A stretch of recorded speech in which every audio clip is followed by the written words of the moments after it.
एकातर्फ पर्यटनलाई टिकाउने र स्थानीय उत्पादन बिकाउने कार्यक्रम ल्याउन नसक्ने, अर्कोतर्फ उचित प्रचारको अभावले नेपालका प्रमुख सम्पदा सगरमाथा र लुम्बिनीको फाइदा चीन र भारतले लिइरहेका छन्। त्यसका लागि नेपालमा बारम्बार हुने बन्द, द्वन्द्व, प्राकृतिक प्रकोप, अन्तर्राष्ट्रिय बजारमा नेपाल असुरक्षित छ भनेर चल्ने हल्ला चिर्न सरकार र सञ्चार दुवै चनाखो हुनुपर्छ। राजपत्रले व्यवस्था गरेर मर्यादा क्रमको टप 5 भित्र परेका व्यक्तिहरू अहिले हातकडी लगाएर हिँडेको देख्न पर्दाखेरि म यो धरतीको एउटा सचेत नागरिक हुनाको कारणले गर्दाखेरि मलाई मेरो मथिङ्गल थिलथिलिरहन्छ। किन यस्तो देख्न परिरहेको छ? स्वाभिमानी नेपाल आमाका सन्तानहरू, राम्रो म भनेर पढेकाहरू आज तिनीहरूमा त्यो राम्रो किन हराएको छ भनेर मेरो मथिङ्गलले बार प्रश्न गरिरहन्छ। हाम्रा यी डाँडा पाखाहरू, यी पखेराहरूलाई हामीले बेच्न सक्छौँ।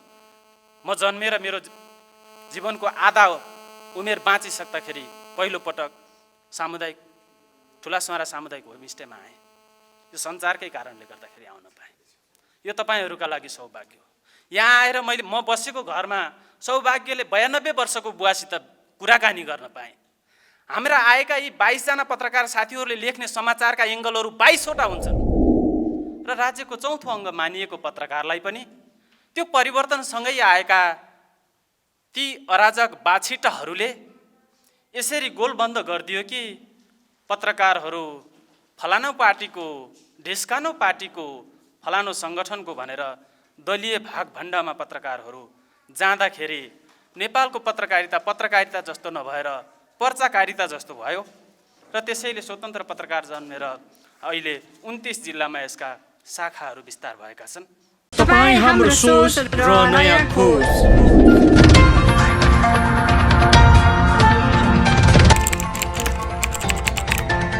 जुन आजको विषयको मुख्य पाटो हो त्योतर्फ हामी अगाडि बढ्दैछौँ। ग्रामीण पर्यटन प्रवर्धनमा सञ्चारको भूमिका विषयक अन्तर्क्रिया कार्यक्रममा हामी स्वतन्त्र पत्रकार सङ्घ कास्की पहिलोपटक मादी गाउँपालिकामा आइपुगेको छ र यो ठुलासुवारा सामुदायिक होमस्टेमा। पर्यटन प्रवर्धनमा सञ्चारले कसरी भूमिका खेलेका छन्, के गरेका छन् भन्ने सन्दर्भ त सामान्य हिसाब किताबले हामीलाई जानकारी नै छ। स्वतन्त्र पत्रकार सङ्घ के हो र यसका उपलब्धिहरू, यसका बाछिटाहरू अहिले राष्ट्रिय राजनीतिमा कसरी देखिरहेका छन्, के गरिरहेका छन्, तिनीहरूले कस्तो बाटोमा हिँडाएका छन् भन्ने सन्दर्भमा संस्थापक अध्यक्षज्यूले प्रकाश पारिसक्नु भएको छ र त्यसैले गर्दाखेरि पनि मेरो यो कार्यपत्रका केही आधारहरू कम भएका छन्, मैले प्रस्तुत गर्नुपर्ने। यो लामो छ, मैले यो पढेर सबै पढेर सुनाउँदिनँ र यसलाई संक्षेपीकरणमा यसका मुख्य कुराहरू म यहाँहरू समक्ष प्रस्तुत गर्दछु। यसलाई मैले एउटा विश्वविद्यालयको हिसाब किताबले, औपचारिक रिसर्च मेथोडोलोजीका हिसाब किताबले भन्दा पनि एउटा सञ्चारकर्मीका हिसाबले र ग्रामीण पर्यटनमा सञ्चारले खेल्न सक्ने भूमिका के हुन् र आजसम्म के गरिरहेका छन् भन्ने सन्दर्भलाई मैले प्रस्तुत गरेको छु। यसको पृष्ठभूमिका कुराहरू झल्किसकेका छन्। समय र व्यवस्था फेरिँदै जाँदा कार्यपालिका, व्यवस्थापिका र न्यायपालिका लगायतका निकायहरू 62-63 सालको जनआन्दोलनभन्दा अगाडि नै थिलथिलिसकेका थिए र राज्यको चौथो अङ्ग मानिएको पत्रकारलाई पनि त्यो परिवर्तनसँगै आएका ती अराजक बाछिटाहरूले यसरी गोलबन्द गरिदियो कि पत्रकारहरू फलानो पार्टीको, ढिस्कानो पार्टीको, फलानो सङ्गठनको भनेर दलीय भागभण्डामा पत्रकारहरू जाँदाखेरि नेपालको पत्रकारिता जस्तो नभएर पर्चाकारिता जस्तो भयो र त्यसैले स्वतन्त्र पत्रकार जन्मेर अहिले 29 जिल्लामा यसका शाखाहरू विस्तार भएका छन् र यो शाखा स्थापना कालदेखि नै सदस्य हुँदै 2 कार्यकाल अध्यक्षको नेतृत्वमा रहेर मैले अहिले निवर्तमान अध्यक्ष भएको छु। सामान्य अर्थमा पर्यटन भन्नाले एक ठाउँबाट अर्को ठाउँमा रमाइलोका लागि घुमफिर गर्न जानु भन्ने बुझिन्छ। विश्व पर्यटन सङ्गठनले आफ्नो वासस्थानभन्दा टाढा पाहुनाका रूपमा 1 रात वा 24 घण्टा बिताउने स्वदेशी विदेशी सबैलाई पर्यटक परिभाषित गरेको छ। सन् 1979 सेप्टेम्बरमा स्पेनमा सम्पन्न संयुक्त राष्ट्रसङ्घ विश्व स्वास्थ्य सङ्गठनको पहिलो सभाको निर्णयपछि सेप्टेम्बर 27मा अन्तर्राष्ट्रिय पर्यटन दिवस मनाउन थालेसँगै सन् 1980मा पहिलो अन्तर्राष्ट्रिय पर्यटन दिवस मनाइयो। 19औं शताब्दीसम्म अस्तित्वमा नआएको पर्यटन शब्द आज 21औं शताब्दीसम्म आइपुग्दा विश्वकै प्रमुख र उच्च प्रतिस्पर्धात्मक रूपमा उद्योगका रूपमा नेपालमा स्थापित छ, जुन नेपालीका लागि गौरवको विषय हो। नेपालमा सन् 1950को दशकबाट पर्यटनको ढोका खुल्यो। तेन्जिङ शेर्पा र एडमन्ड हिलारीले सर्वोच्च शिखर सगरमाथा आरोहण गरेपछि उनीहरूसँगै विश्वमा परिचित नेपाल अहिले संसारकै आकर्षित गन्तव्यमा पर्दछ। आर्थिक विकास र समृद्धिको बलियो आधार पर्यटन उद्योग अन्य उद्योगभन्दा भिन्न र व्यापक हुँदाहुँदै विश्व अर्थतन्त्रको 1/4 हिस्सा ओगट्ने पर्यटन क्षेत्र नेपालमा अझै शिशु अवस्थामा छ। सन् 1953 पछि पर्यटनलाई संस्थागत गर्ने राज्यको नीति भए पनि 1998 को नेपाल भ्रमण वर्षको राष्ट्रिय कार्यक्रमपछि मात्र नागरिक तहमा त्यसले बहसको रूप लिन थालेको। त्यसयता नेपालको पर्यटन उद्योगमा अपेक्षाकृत विकास हुन सकेको छैन। पहिले खबर नदी अर्थात् तिती नतोकी अपरझट आउने पाहुनालाई अतिथि भनिन्थ्यो। यो पर्यटन सुरुवातको पाटो थियो। आफ्नो कुनै सम्बन्ध नभए मितको साइनो गाँसेर पाहुना लाग्ने हाम्रो संस्कृति र परम्परा हो। 2050 सालसम्म फैलिएको पाहुना संस्कृतिमा त्यसपछिका वर्षमा केही धाँजा फाटे, पाहुना लाग्न जानु र बास माग्नु असम्भव भयो। हाम्रो आन्तरिक पर्यटन निकै खलबलियो। सरकारले पर्यटन नीति 65 जारी गरी होमस्टे सञ्चालन निर्देशिका 67 कार्यान्वयनमा गर्यो, जसको मूल उद्देश्य घरवास कार्यक्रम मार्फत गाउँ पर्यटनलाई उँभो लगाउने हो। मूलत ग्रामीण पर्यटनमा नेपालको बलियो सम्भावना हुँदाहुँदै त्यसको सही सदुपयोग हुन सकिरहेको छैन। त्यसका सम्भावना केहरू छन्, चुनौतीहरू के छन् र सञ्चारले के भूमिका खेल्नुपर्छ भन्ने मूल कार्यक्रमको ध्येय नै आजको यो उद्देश्य हो। यो सञ्चारको युग हो। हरेक क्षेत्रको विस्तार विकास र प्रवर्धनमा सञ्चार अपरिहार्य छ। सञ्चारको सहयोग बिना पर्यटन प्रवर्धन गर्न सकिँदैन। यसैले आन्तरिक होस् वा बाह्य पर्यटन, उनीहरूले सञ्चारका माध्यमबाट कुनै पनि पर्यटकीय ठाउँको बारेमा जानकारी हासिल गरेर त्यहाँ पुग्ने इच्छा तत्परता राख्छन्। कुनै ठाउँको विकास र पर्यटन प्रवर्धनका लागि सूचना दिनु, शिक्षा दिनु, मनोरञ्जन प्रदान गर्नु, उत्प्रेरित गर्नु र अभिप्रेरणा दिनु पत्रकारिताका उद्देश्य हुन्। यी उद्देश्य पुरा गर्ने काम पत्रकार हो। पत्रकार समाजका उच्च चेतना, फरक सोच शैली, राज्यका जिम्मेवार र जवाफदेही नागरिक कहलिन्छन्। यसका लागि सकारात्मक र रचनात्मक कार्यशैली आवश्यक छ। तर हामी कहाँ व्यक्तिमा पत्रकारिता गर्ने सिप र क्षमता भन्दा राज्यमा प्रोत्साहन, समावेशिता, हार्दिकताको अभावले पर्यटन पत्रकारिता ओझेलमा छ, जसबाट राज्यलाई भइरहेको अपूरणीय क्षतिको आकलन नहुँदा पर्यटन र सञ्चारको सुमधुर सङ्गीत गुन्जन सकेको छैन।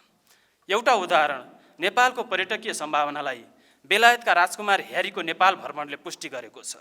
ह्यारी नेपाली समुदायसँग छमाउँदा उक्त भ्रमणले नेपाली पर्यटन व्यवसायमा नयाँ आशा र सम्भावना छरेको थियो। ह्यारीको भ्रमण यति सकारात्मक र संयोग बन्यो कि नेपालका सौन्दर्य, सम्पदा, संस्कृति र सारथीहरूको एकमुष्ट विश्वव्यापीकरण प्रचार भयो।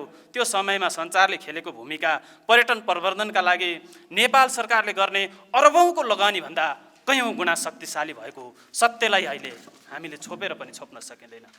प्राकृतिक वरदानका रूपमा अविरल बग्ने नदी, ताल तलैया, झरना, जङ्गलहरू, दुर्लभ मानिएका जीवजन्तुहरूको दृश्यावलोकन, अध्ययन, अनुसन्धान पर्यटन आकर्षणका गन्तव्य हुन्, जसलाई मानवको जिज्ञासु स्वभावले मात्र नभएर रहस्यमय संरचना र संस्कारले पनि आकर्षित गराइरहेका छन्। नेपालका प्राकृतिक सुन्दरताले दुलैझैँ सिँगारिएका पहाड, मुसुक्क मुस्कुराउने हिमसिंहरा, कलकल बग्ने खोला, छङछङ गर्ने झरना र चराचुरुङ्गीका चिरबिरीले मोहनी लगाउँछन्। कोइलीको कुहु कुहुले कुतकुत्याउँछन्, ढुकुरका जोडीले एकाग्रित बनाउँछन् र मयूरको नाचले पृथक आनन्दभूति गराउँछन्। यसरी नेपाल एउटा प्रकृतिको विश्वविद्यालय हुँदा पनि उक्त विश्वविद्यालयलाई राज्यले सही परिचालन गर्न नसक्नु दुःखद सन्दर्भ हो। कोइलीको कुहु कुहुले कुतकुत्याउँछ, ढुकुरका जोडीले एकाग्रित बनाउँछ, मयूरको नाचले पृथक आनन्द अनुभूति गराउँछ। यसरी नेपाल एउटा प्रकृतिको विश्वविद्यालय हुँदा पनि उक्त विश्वविद्यालयलाई राज्यले सही परिचालन गर्न नसक्नु एउटा दुःखद सन्दर्भ हो। अबको बाटो के हुन सक्छ त? स्थानीय तथा ग्रामीण पर्यटन क्षेत्रको प्रवर्धनमा स्थानीय सञ्चार माध्यमकै भूमिका महत्त्वपूर्ण हुन्छ। स्थानीय सरकारले त्यसको महत्त्व बुझेर तहगत रूपमा पर्यटन प्रवर्धन गर्न आवश्यक छ। यो मात्र नभएर सञ्चार संस्थाले आयोजना गर्ने हुन् वा सामाजिक सङ्घ संस्थाले ती कार्यक्रम पर्यटकीय क्षेत्रमा गर्ने परिपाटी बसाउँदा पर्यटन प्रवर्धनमा फड्को मार्न सकिन्छ। त्यसो गर्दा एउटै पर्यटकीय क्षेत्रबादे विविध कोणबाट समाचार बन्छन्। त्यहाँका वेशभूषा, प्राकृतिक सुन्दरता, खानपान, संस्कृतिसँग समग्र पक्ष फरक कोणबाट चित्रित हुन्छन्, जसले सामाजिक, आर्थिक, ऐतिहासिक, पुरातात्विक, सांस्कृतिक, लैङ्गिक, वातावरणीय पक्षबाट पर्यटकीय क्षेत्रमा प्रत्यक्ष अप्रत्यक्ष सरोकार राख्छ। पर्यटन क्षेत्रलाई एकै साथ उठाउन मद्दत गर्छ। यो मात्र नभएर स्थानीय क्षेत्रका विद्यालयलाई स्थानीय पर्यटकीय क्षेत्रबारे जानकारी, प्रशिक्षण र पाठ्यक्रममा पर्यटकीय क्षेत्रलाई समेट्न तथा विद्यालयमा पर्यटकीय क्षेत्र लक्षित सृजनात्मक गतिविधि, खेलकुद, हाजिर जवाब, वाद विवाद, निबन्ध, कविता, गीत, गजल, मुक्तक प्रतियोगिता चलाएर सुसूचित गराउन सकिन्छ। पर्यटनलाई आर्थिक क्रान्ति गर्न सकिन्छ भन्ने ज्ञानका लागि टाढा जानै पर्दैन। भारतको सिक्किमलाई हेर्न सकिन्छ। सिक्किम सरकारले पर्यटनबाट मात्रै मासिक 1 अर्ब 12 करोड भारतीय रुपियाँ आम्दानी गर्न थालेको छ। 5 लाख जनसङ्ख्या भएको सिक्किममा 3,20,000 जनसङ्ख्या प्रत्यक्ष पर्यटनसँग जोडिएका छन्। 70% मानिसको आर्थिक वृद्धि नै पर्यटन भएको छ। वार्षिक 5 लाख बढी पर्यटन सिक्किम पुग्ने गरेका छन्। विश्वभरमा मानिस प्राकृतिक सौन्दर्य अवलोकनका निम्ति नेपाल उल्लेखनीय गन्तव्य भन्छन्। नेपालका पाइलै पछि घुम्ने ठाउँ छन्। त्यसमाथि पर्यटन छिटो विकास हुन सक्ने उद्योग हो, जसको पुष्ट्याइका लागि पोखराको पर्यटन प्रवर्धन सन्दर्भको एउटा उदाहरण पुम्दीकोट महादेव मन्दिरलाई लिन सकिन्छ। हामी कहाँ विदेशीलाई मात्र पर्यटन भन्ने अहिलेको परम्परामा आन्तरिक घुमघाम गर्न चाहने जमातमा प्रोत्साहन र आन्तरिक पर्यटन मैत्री व्यवसाय गरेर आम्दानी गराउन सरकारी नीतिको खाँचो छ। पदयात्रा हाम्रो पर्यटनको पहिलो पूर्वाधार हो। त्यहाँका माध्यमबाट विभिन्न सन्दर्भहरूलाई हामीले परिचित गराउन सक्छौँ। यहाँका प्राकृतिक स्रोतहरूलाई हामीले प्याकेज बनाएर पर्यटन विकासका लागि लगानी गर्न सक्छौँ।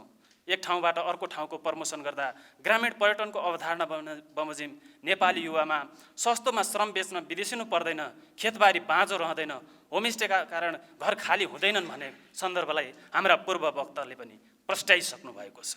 राज्यले पर्यटकीय पूर्वाधारको विकास गरिदिने, प्रत्येक नेपालीलाई नै देशभित्र घुम्नुपर्छ भन्ने भावनाको विकास गर्दै सञ्चार र पाठ्यक्रमका माध्यमबाट पर्यटन बजार प्रवर्धन गर्ने हो भने नेपाललाई पर्यटनको कहिल्यै कमी हुने छैन। प्रत्येक नेपालीको मानसिकतामा आन्तरिक पर्यटन, स्थानीय पर्यटनको स्वाद र पर्यटन मैत्री संस्कारको अभिवृद्धि गर्न सकियो भने दिगो पर्यटकीय लाभ हासिल हुने कुरामा शङ्का गर्नु पर्दैन। पर्यटनबाट दिगो लाभ लिन विश्व पर्यटन बजारमा नेपालको पर्यटनलाई मौलिक रूपमा पस्कन सक्नुपर्छ। पर्यटनको प्रचार गर्न हामीले कसैको मुख ताक्नु पर्दैन, तर हामीले भएका हाम्रा पर्यटकीय सम्पदामा पर्यटकलाई आकर्षित गर्न सकिरहेका छैनौँ। त्यसैले अबका दिनमा ती सन्दर्भहरूलाई पनि ख्याल गरेर अगाडि बढ्नुपर्छ। निजी व्यवसाय होस्, पर्यटन होस्, सरकार होस्, आम सञ्चार होस् अथवा सञ्चार माध्यमले त्यसको भावना र सिद्धान्त बमोजिम आवश्यक पूर्वाधार निर्माण, मौलिकताको संरक्षण र अतिथि देवो भवको मर्म कार्यान्वयनमा ध्यान दिनुपर्छ। नेपालमा झन्डै 33% आरक्षण क्षेत्र छ, संरक्षित क्षेत्र छ। विभिन्न पर्यटकीय सम्पदा छन्, धार्मिक स्थलहरू छन्, र्याफ्टिङ, जङ्गल सफारी लगायतका साहसिक गतिविधिहरूको लागि उत्कृष्ट वातावरण छ। प्याराग्लाइडिङ, अल्ट्रालाइट, जिपलाइन, बन्जी लगायतका नरम साहसिक गतिविधिको अन्तर्राष्ट्रिय सङ्गमस्थल हो। अनुपम धरातलीय जैविक र सांस्कृतिक विविधताको खानी नेपालका ती सम्पदासम्म पुग्न, अवलोकन गर्न र रमाउन चाहनेहरूले कष्ट बेहोर्नुपर्ने बाध्यता छ। बाटोघाटो, सञ्चारको असुविधा, बास बस्ने ठाउँको अभाव, पर्यटकीय सूचना र पर्यटन मैत्री संस्कारका कमी जस्ता कारणले पर्यटन विकासमा तगारो छ। त्यसैले सम्भाव्य पर्यटकीय स्थल समेत भौतिक पूर्वाधार पुर्याउने, स्थानीय बासिन्दालाई पर्यटन मैत्री संस्कार र सिप सिकाउँदै उनीहरूमा पर्यटनको सेवा, संस्कार र व्यापारमा लाग्ने अवसर प्रदान गर्न सकियो भने सबै ठाउँमा पर्यटन घुमाएर बस्ने खाने वातावरण बनाउन सकिन्छ। यसले पर्यटनको सङ्ख्या र बसाइमा वृद्धि गराउँछ। नेपालमा ग्रामीण क्षेत्रमा अहिले प्रमुख आम्दानीको स्रोत भनेकै पर्यटन हो। गाउँ गाउँमा होटल र होमस्टे खुल्ने क्रम बढ्दै गएको छ। यहाँका पर्यटकीय क्षेत्र सबै अर्गानिक भएकाले नेपालको ग्रामीण क्षेत्र पर्यटन विकासको अपार सम्भावना बसेको छ, जसलाई अन्तरपालिका सहकारीका माध्यमबाट स्थानीय तहले आर्थिक समृद्धिको साध्य बनाउन सक्नुपर्छ। त्यो साध्य बनाओस् भन्ने उद्देश्यले पनि स्वतन्त्र पत्रकार सङ्घ कास्की पोखराबाट माथि आइपुगेको छ। मान्छे एकपटक पुगेको स्थानमा सकभर जान चाहँदैन। त्यसका लागि उक्त गन्तव्यले केही न केही नयाँपन दिनै पर्छ। अथवा गन्तव्य नवीन हुनैपर्छ। सबैभन्दा पहिले पालिकामा भएका पर्यटकीय गन्तव्यको छनौट, सम्भावनाको अध्ययन, पर्यटन मैत्री स्थानीय व्यवसाय तयारी, मागको आधारमा पूर्वाधारमा लगानी, अन्तरपालिका पर्यटन सञ्जाल र सहकारीका कुरा स्थानीय सरकारले नीति र कार्यक्रममा ल्याएर पर्यटनलाई लाभ दिन सकिन्छ, जसबाट राज्यले हतोत्साहित बनाउने होइन, हौसला प्रदान गर्नुपर्छ। सरकारले कागजमा जलस्रोत र कृषिपछि पर्यटनलाई तेस्रो प्राथमिकतामा राखेको छ, तर एकातिर पर्यटकीय स्थलको स्पष्ट पहिचान गर्न नसकेको अवस्था, अर्कातिर पहिचान भएका स्थलबारे प्रचार प्रसारको अभाव, जसका लागि सरकारले उचित कदम चालेर सञ्चार क्षेत्रसँग सहकारी गर्नुपर्छ। नेपालको प्राकृतिक सुन्दरताको वर्णन जति गर्दा पनि कम हुन्छ। हामी धार्मिक ऐतिहासिक दृष्टिले पनि धनी र चर्चित हुनाले गाउँ पर्यटनका थप विकासका मार्गलाई खोल्नमा दुई मत रहँदैन। विश्व सम्पदा सूचीमा सूचीकृत धार्मिक सम्पदाको महत्त्व र सांस्कृतिक विविधता पनि ग्रामीण पर्यटनका आधार स्तम्भ हुन्। अब सञ्चार र सरकारको पाटो के त? एकातर्फ पर्यटनलाई टिकाउने र स्थानीय उत्पादन बिकाउने कार्यक्रम ल्याउन नसक्ने, अर्कोतर्फ उचित प्रचारको अभावले नेपालका प्रमुख सम्पदा सगरमाथा र लुम्बिनीको फाइदा चीन र भारतले लिइरहेका छन्।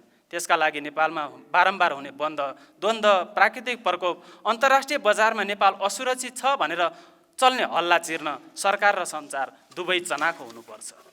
आन्तरिक तथा बाह्य पर्यटनको पर्याप्त सुविधा उपभोग गर्न पाएका छैनन्। नेपालका प्राकृतिक, सांस्कृतिक, सामाजिक, सांस्कृतिक पक्ष झल्कने पुस्तक, वृत्तचित्र, पोस्टरको पर्याप्त उत्पादन र वितरण छैन। मनोरञ्जनका साधनको व्यवस्था छैन। यातायात र सञ्चारमा समस्या छन्, जसलाई खोजी पत्रकारिताका माध्यमबाट सञ्चार जगतले सरकारलाई सचेत गराउनुपर्छ। हाम्रा पाखा पखेरा मूर्त, अमूर्त, प्राकृतिक, सांस्कृतिक र मानव निर्मित सम्पदाले भरिपूर्ण हुँदाहुँदै विश्व पर्यटन बजारमा हाम्रा सम्पदालाई आकर्षित गर्ने गरी प्रचार गर्न सकिएको छैन। ऐतिहासिक स्थल, कृषि उत्पादन र साहसिक मनोरञ्जनलाई प्राथमिकतामा राखेर पर्यटन, शिक्षा, जनचेतना, राष्ट्रिय नीति र पूर्वाधारमा लगानीको कमी छ। सेवा सुविधा, सूचना, सञ्चार, सुरक्षा, सरसफाइ, सुशासन र समन्वयको अभाव अन्त्यका लागि दुवै पक्षले हातोमालो गर्न आवश्यक छ। नेपालीमा राष्ट्रियता हराउँदा राज्यमा सेवक बन्छौँ भनेकाहरू व्यक्तिगत फाइदाका लागि नैतिक हुनु पुग्दा नेपालीको भाग्य र भविष्यमा कालो बादल लागिरहेको छ। त्यसका निदानका लागि सञ्चारकर्मीले पनि कलम पाटीकारितामा सुताउने होइन, सिङ्गो जगतलाई बिउजाउनु पर्ने हुन्छ। आज सदनमा हुने भोलि सडकमा हुने सदनमा हुने लोकतान्त्रिक पद्धतिको ख्याल गर्नुपर्छ। सरकारको नेतृत्वमा रहनेले राज्य कोषलाई आफ्ना बाबु बाजेको पैतृक सम्पत्ति जस्तो कित्ताकाट गरेर राज्य कोषको विनियोजन गर्नु हुँदैन। पर्यटन व्यवसायको प्रचार अत्यन्त संवेदनशील हुन्छ, तर त्यसको संवेदनशीलता बुझ्ने सञ्चार जगतमा दक्ष जनशक्ति नहुँदा काँचा, अपरिपक्व, दूरदृष्टिहीन सञ्चार माध्यम र सञ्चारकर्मीका कारण हाम्रा मिडियाले समाचारको दीर्घकालीन प्रभावको आकलन नै नगरी सामग्री प्रकाशन र प्रसारण गर्दा नेपालको प्रमुख आयस्रोत मध्ये एक मानिएको पर्यटन व्यवसाय थला परेको छ। पर्यटन व्यवसायमा कमी आएको छ। यसैले स्थानीय सरकारले उचित बजेट व्यवस्था गरेर हाम्रो भन्दा पनि राम्रोको खोजीमा लागेर सञ्चार क्षेत्रमा उचित मार्गनिर्देशनका लागि सुझाव दिन सक्नुपर्छ। पर्यटन व्यवसाय सरकारी स्तर मात्र फस्टाउने व्यवसाय नभएकाले यसको विकासमा महत्त्वपूर्ण योगदान निजी क्षेत्रको पनि छ। ग्रामीण पर्यटनले स्थानीय विकासमा टेवा दिने, विदेशी मुद्रा आर्जनको स्रोत बन्ने, रोजगारीको अवसर सिर्जना गर्ने, घरेलु तथा साना उद्योगको विकासमा इट्टा थप्ने मात्र नभई देशको राजस्वमा समेत योगदान दिन्छ। त्यसैले ग्रामीण पर्यटन नेपालको समग्र विकासको आधार बनेको छ। नेपालको 14औं योजनाको मुख्य लक्ष्य मध्ये एक ग्रामीण पर्यटन मार्फत रोजगारीका अवसर सिर्जना गर्ने पनि रहेको छ। त्यसैले ग्रामीण पर्यटन विकासको अर्को नाम हो, त्यो नामलाई चम्काउने काम सञ्चारको हो। म अब निष्कर्षमा आइपुगेँ। नेपाल सामाजिक विविधता, ऐतिहासिक तथा सांस्कृतिक सम्पदाले भरिपूर्ण देश हो, जुन विश्व मानचित्रमा प्रमुख पर्यटकीय गन्तव्य स्थलका रूपमा चिनिन्छ। यहाँको प्राकृतिक सौन्दर्यलाई सञ्चारका माध्यमबाट सही तरिकाले देश विदेशमा प्रचार गर्न सके मात्र देशमा वैदेशिक आम्दानीको स्रोत बढ्छ, रोजगारीका अवसर सिर्जना हुन्छन्, युवा जनशक्ति विदेशमा पसिना बगाउन जानुपर्ने बाध्यताको अन्त्य हुन सक्छ। त्यसैले पर्यटन विकासमा सरकार गम्भीर हुन, भएका पर्यटकीय स्थलको प्रचार प्रसार गरी पर्यटन प्रवर्धनमा क्रियाशील रहन सञ्चार क्षेत्रसँगको सहकार्य आवश्यकता छ, जसको सहायताले नेपाललाई विश्व पर्यटन बजारमा आकर्षित गरी आर्थिक लाभ लिन सक्ने क्षमता बढाउँछ। नेपाल प्राकृतिक सुन्दरताको धरोहर, पर्यटक आकर्षणको केन्द्रबिन्दु भएकाले नेपाललाई पर्यटन व्यवसाय, अर्थव्यवस्था र समृद्धिको सूचकका रूपमा लिन सकिन्छ। नेपालको संविधानले स्थानीय सरकारलाई पर्यटनका धेरै अधिकार दिएको छैन, तापनि सङ्घीय व्यवस्थापछि बनेका पहिलो र दोस्रो स्थानीय सरकारले पर्यटनलाई आफ्नो पालिकाको समृद्धिसँग जोडेका छन्। यसैले पर्यटकीय क्षेत्रलाई व्यवस्थित, सुरक्षित तथा वातावरणमैत्री बनाउन स्थानीय सरकारको अहम भूमिका छ, किनकि स्थानीय मौलिक कला, संस्कृति र परम्परालाई जोगाइराख्ने विशेष दायित्व नै स्थानीय सरकारको रहन्छ, जसले आन्तरिक तथा बाह्य पर्यटनलाई आकर्षित गरिरहेका हुन्छन्, जसबाट नयाँ पर्यटन गन्तव्यको पहिचान र प्रवर्धनमा ध्यान दिँदै पर्यटकीय सम्भावना बोकेका क्षेत्रहरूमा पूर्वाधार विकास र प्रचार प्रसारका कामलाई व्यवस्थित गर्दै पालिकालाई पर्यटकीय हबका रूपमा विकास गरेर आम्दानीमा थप वृद्धि गर्न सकिन्छ। हामी कहाँ पर्यटन भन्ने बित्तिकै मन्दिर, पार्क, भ्यू टावर भन्ने प्रवृत्तिले सरकार आलोचित हुनुपर्ने अवस्था छ, त्यसतर्फ राज्य सचेत भएर स्वार्थको द्वन्द्व सिर्जना गर्नु हुँदैन। ग्रामीण पर्यटनका बलिया आधार पर्यापर्यटन, सांस्कृतिक पर्यटन, धार्मिक पर्यटन, साहित्यिक पर्यटन, साहसिक पर्यटन हुन्, जसको पर्याप्त व्यवसायीकरण भएको छैन। आर्थिक विकासलाई फराकिलो बनाउन स्थानीय तहले तुलनात्मक र प्रतिस्पर्धात्मक हिसाबले लाभ बढी हुने, जनताको आर्थिक क्रियाकलाप वृद्धि हुने, स्थानीय तहको आकर्षण बढ्ने तथा जनतालाई गतिशील बनाउने योजनाको छनौट गर्न सक्नुपर्छ। पर्यटन सम्बन्धी नीति योजना, गुरु योजना बनाएर बजेट विनियोजन कम हुने दुःखद सन्दर्भको अन्त्य हुनुपर्छ। प्रत्येक नेपालीले हृदयमा लेखेर राखौँ, विश्वमा सबै देश डुबे पनि हामी सचेत हुँदासम्म हाम्रो देश डुब्दैन। सर्वोच्च शिखर सगरमाथा सहित उच्च हिम श्रृङ्खलाको हाम्रो देश भौगोलिक, सांस्कृतिक, सामाजिक, मानसिक र व्यावहारिक विविधता हाम्रा गौरव र गरिमा हुन्। त्यसैमाथि सानो, सुन्दर, शान्त हाम्रो देशमा पृथक सुन्दरता छ। हामीले यहाँका जलस्रोत, डाँडाकाँडा, हावापानीका माध्यमबाटै आय आर्जन गर्न सक्छौँ। यस्ता अपार सम्भावना हुँदा पनि सरकार सुन र पारिवारिक सङ्गीतमा रमाएर विकासमा अस्थायीको बेला बाँदरलाई केरा र सुन देखाउँदा केरा टिपेर दौडे जस्तो हाम्रो बाँदर मानसिकतालाई हामीलाई लखेटिरहेको छ। यस्तो दर्दनाक अवस्थामा ठुला सहाराका जनता झुरमुराएका छन्। अब नेपाली रोजगारीको सिर्जना गर्ने माध्यम यही ग्रामीण पर्यटन हो। संसारका मान्छेलाई ल्याएर घुमाउने, आफ्नो पौरख, संस्कार र संस्कृति देखाएर आर्थिक समृद्धिको दैलो उगार्ने हाम्रो राजगार ग्रामीण पर्यटन हो। यो मैले प्रस्तुत गरेको कार्यपत्र प्रस्तुत गरेँ। धेरै कुराहरू आइसकेका छन्। यहाँका धार्मिक, सांस्कृतिक, ऐतिहासिक, पर्यटनका सन्दर्भहरू यही हाम्रो उपस्थितिको यो सभाले पनि देखाएको छ। हाम्रो सांस्कृतिक विविधता हेर्नुहोस् कति फरक छ। नेवारी समुदायको मौलिक पहिचान हाकु पटासे लाएर हाम्रो अल्चना श्रेष्ठजी आउनु भएको छ। गुरुङ समुदायका आफ्ना पहिचान झल्कने पोसाकहरू लगाएर आउनु भएको छ। आफ्नो संस्कार र आफ्ना पोसाकहरू लगाएर राधा ढकाजी आउनु भएको छ। हेर्नुहोस् त, हामीले बेच्ने भनेको हाम्रो यही संस्कृति नै हो, यही संस्कार नै हो। हाम्रा यी डाँडा पाखाहरू, यी पखेराहरूलाई हामीले बेच्न सक्छौँ। म जन्मेर मेरो जीवनको आधा उमेर बाँचिसक्दाखेरि पहिलोपटक ठुलासुवारा सामुदायिक होमस्टेमा आएँ। यो सञ्चारकै कारणले गर्दाखेरि आउन पाएँ। यो तपाईँहरूका लागि सौभाग्य हो। यहाँ आएर म बसेको घरमा सौभाग्यले 92 वर्षको बुवासित कुराकानी गर्न पाएँ। हाम्रा आएका यी 22 जना पत्रकार साथीहरूले लेख्ने समाचारका एङ्गलहरू 22 वटा हुन्छन्। मैले अघि ह्यारीको सन्देश दिएँ, राज्यको अर्बौं सम्पत्ति दुरुपयोग गरेर प्रचार गर्न नसकेको प्रचार सञ्चारले कसरी गरेका थिए, दृष्टान्त त्यही हेरे हुन्छ। त्यसैले गर्दाखेरि पनि यो ठुलासुवारा गाउँवासी आमा बुवाहरूले बगाएर आजसम्मको यो गाउँको अस्तित्वलाई जोगाउनका लागि यहाँहरूले बगाएको रगत, पसिना र आँसुको गौरवमय इतिहासलाई जीवन्त पार्न पर्छ भनेर स्वतन्त्र पत्रकार सङ्घ कास्की ठुलासुवारा आएको। अघिल्लो वर्ष हामी काउडाँडामा पुग्यौँ। पोखरा कोटैकोटको स्थल हो। पुम्दीकोट झुरमुराइरहेको छ। सराङकोट पहिल्यैदेखि विदेशी आर्जन गरिरहेको छ।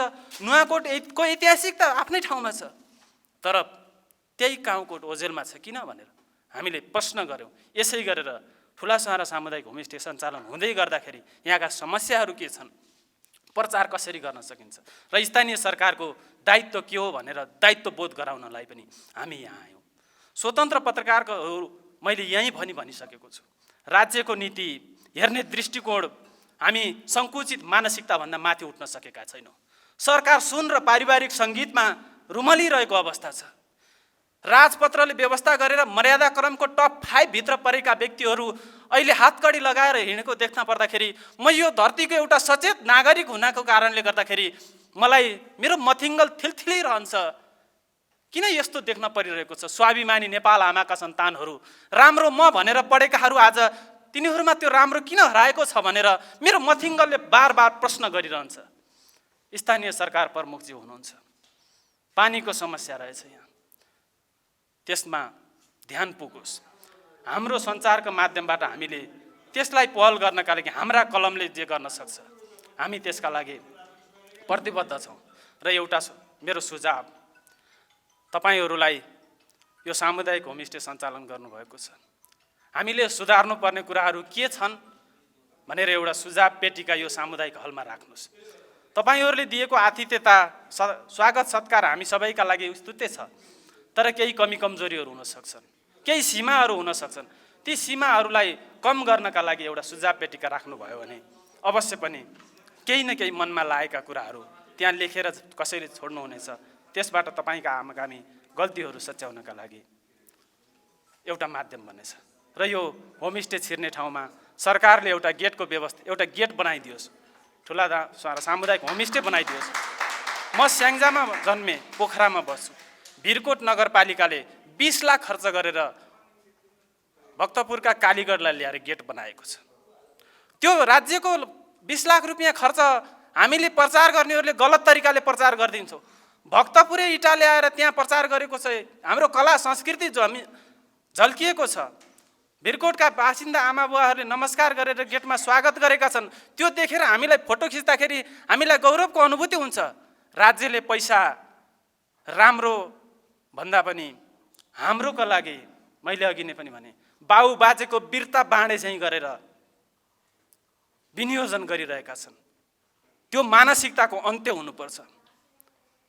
हामी स्वतन्त्र रूपमा स्वतन्त्र पत्रकारिता गरिरहे पनि यो राज्यको एउटा सचेत नागरिक हामीहरू पनि हौँ, र त्यो सरकारमा पुर्याउनका लागि हामीले मतदान गरेर यहाँहरूलाई अमूल्य योगदान पुर्याएका छौँ। त्यो योगदानलाई तपाईँहरूले, त्यो तपाईँले ओढेको त्यो समातेको पार्टीको झन्डाको विचारले निस्तेज गरेर भित्तामा पुर्याउने काम गर्नुभयो भनेदेखि तपाईँको उदोगतिको दिन त्यहीबाटै सुरु हुन्छ भन्ने कुरामा पनि तपाईँहरू सचेत हुनुपर्छ। यो कार्यपत्रमा यहाँहरूलाई लागेका जिज्ञासाहरू केही छन् भनेदेखि अहिले म प्रश्न पार्ने बाचा गर्दै यो अवसरका लागि स्वतन्त्र पत्रकार सङ्घ कास्की शाखाप्रति आभार प्रकट गर्दै म बिदा हुन्छु। धन्यवाद।